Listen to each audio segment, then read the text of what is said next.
뇌동맥류는 여성에게 더 많이 발생한다.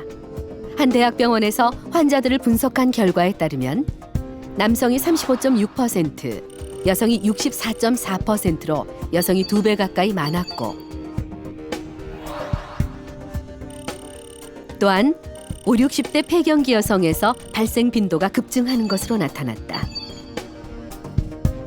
현재까지 알려진 바로는 여성에 있어서 조금 더 동맥류가 잘 생기고 폐경기 이후에 잘 터지는 증상들을 미루어 봤을 때는 여성의 호르몬적인 특성이 동맥류의 생성과 파열에 영향을 미치는 것은 분명하다고 볼 수 있습니다. 일본의 한 대학 연구팀은 동물 실험을 통해 여성 호르몬 결핍이 뇌동맥류를 형성시킨다는 사실을 밝혀냈다.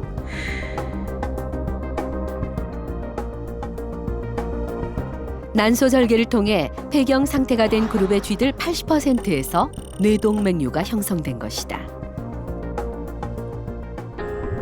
폐경기 여성이 조심해야 할 위험 요소는 고혈압이다.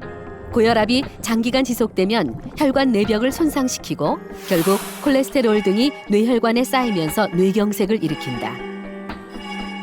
또한 오랜 시간 높은 혈압으로 스트레스를 받은 혈관은 탄력을 잃게 되는데 이때 약해진 혈관벽이 혈압을 이기지 못해 결국 뇌출혈로 이어지게 된다.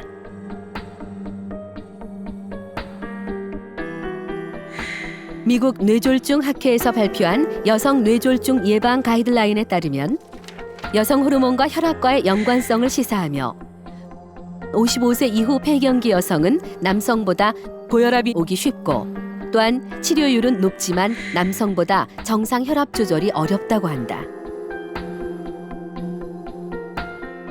여성 뇌졸중을 예방하기 위해서는 임신했을 때 이제 건강 관리를 잘 하셔야 되고 피임약 같은 거는 이제 복용을 좀 삼가는 게 좋겠고, 그럼 폐경이라는 건 우리가 피할 수 없는 자연적인 현상이니까 폐경기 여성은 뇌졸중을 일으키는 다른 중요한 위험 요인들, 뭐 혈압이라든지 당뇨 이런 것들을 좀 더 세심하게 관리할 필요가 있겠습니다.